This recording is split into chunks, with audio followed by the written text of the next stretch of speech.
It's time for this week's episode of Brandon Sports Talk, featuring in-depth interviews from those who are trending in the world of athletics. And now, here's the host of Brandon Sports Talk, Brandon Pate. Welcome back to Brandon Sports Talk. In today's episode, I have the privilege to interview Sam Finkel. How are you doing today?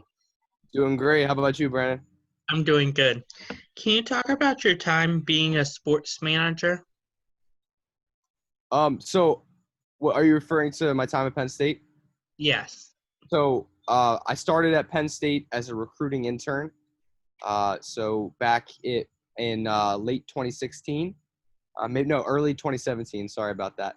So basically what happened is I started recruiting. I love football. I played football pretty much a big portion of my life. I ended up fracturing my spine, so I ended up not being able to play. And so I was very fortunate to get an opportunity to help the recruiting department at Penn State. But soon on, I found that's not really what I wanted to do. So I started working really hard and trying to get involved in the coaching side of it. And eventually, by the 2018-2019 year, and between 2019 and 2020, I ended up getting a position as an undergraduate coaching assistant with the quarterbacks. But I really helped out the entire offense. And it was a privilege spending 3 of my 4 years at Penn State with the program, and I learned a lot in the process. How was your time coaching the quarterbacks on the offense? It was great. I learned so much. I was surrounded by great people, both within the organization and people that came in and visited and shared some great information with us, and I made some great connections overall. Who were some of the key people that you've coached or let's just say, who was the key people that you coached, either A, or been around as a football player that have now made it to the professional level? As far as people that have made it to the professional level around me, I think KJ Hamler is definitely the first that I can think of that I really had an experience with. He's quite a fiery dude, great competitor, and a better person and a better teammate. He's a great person and someone I'm very excited to see with the Broncos. As far as potential, I mean, we have a bunch of guys on the team that I think, especially this year, will shine. Can you talk about your time at UNCP? So I really didn't get the privilege to work under Coach Rich and the staff as much as I would have liked. Circumstances in my life made me deviate, especially with the COVID situation. That definitely didn't help. But I will tell you this, everybody in that program are amazing people. It's an amazing program, and I wish them nothing but success. I think overall they're definitely headed in the right direction, and they're going to be a very exciting team to watch filled with great people. How was your time learning under James Franklin of Penn State? Coach Franklin is one of the best people I know. He definitely taught me a lot. He is definitely a big influence on my life, and a very humble guy and very family-oriented, someone who I think really anybody can learn from and use him as a role model. I just had the privilege of doing it under him. So, can you talk about what a GA is? Sure. A GA is a graduate assistant. Essentially, the main role of a graduate assistant is that you serve under and you learn. It's like a learning in position, but essentially you take classes at the university. So you have the student status, and then some of your school gets paid for. You get some sort of stipend, and you just work underneath a coach, or you become a coach in a smaller school like a Division II school. That's pretty much it. What are some of the responsibilities as a grad assistant? Like, are they like your little like water boy people? No, not at all.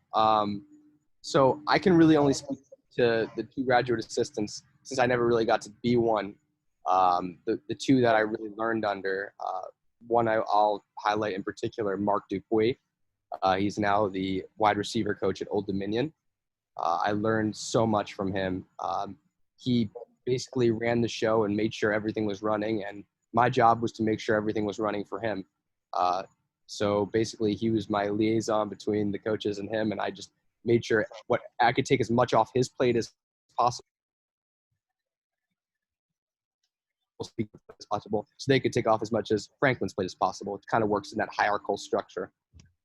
And one thing I definitely learned from him is low maintenance, high productivity.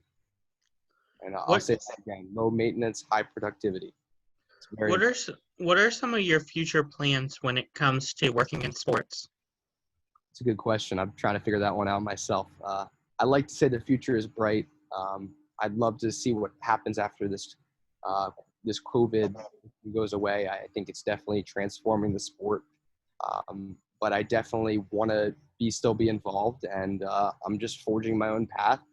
And there's very unique circumstances that are occurring right now in the world, and I'm just trying to give myself an opportunity to be successful in whatever field I pursue. What advice would you give upcoming GAs looking to get into being a GA? Well, I'm just going to broaden that for everybody.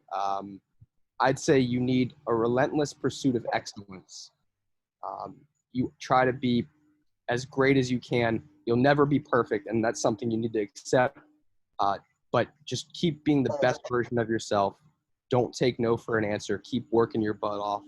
And something that's very important that I'm kind of just starting to realize now, there's more than one path. There's no traditional path, especially in football. You can't just go A to B to C. It doesn't work that way. It doesn't work that way in life. You need to – I'm taking a very unique path. I'm currently in law school right now. That doesn't really necessarily apply to coaching, but it's just teaching me a mindset to think that I can apply in a different atmosphere, essentially. Basically, what I'm saying is you don't have to do the traditional way to be successful or to break through in the sports world. All it takes is determination and hard work and the ability to just push through adversity. That's great advice. Where can my listeners find you at, Sam, on social media? I have a Twitter you all can follow for sure, which we can post in after as an attachment to this for sure. Feel free to follow me. I'd like to follow most people back. I hopefully have a lot more to share with you guys in the future for sure. Thank you again, Sam, for your interview, and best of luck in your future, wherever it may take you. Appreciate it, Brandon. You can find Brandon Sports Talk on social media, on Facebook at Brandon Sports Talk, Instagram at Brandon Sports Talk, Twitter at Talk_Brandon, and you can find me on YouTube at Brandon Sports Talk. Don't forget to like, comment, and subscribe. Thank you again, Sam, for your interview. No problem, Brandon. Thank you for having me. You've been watching Brandon Sports Talk.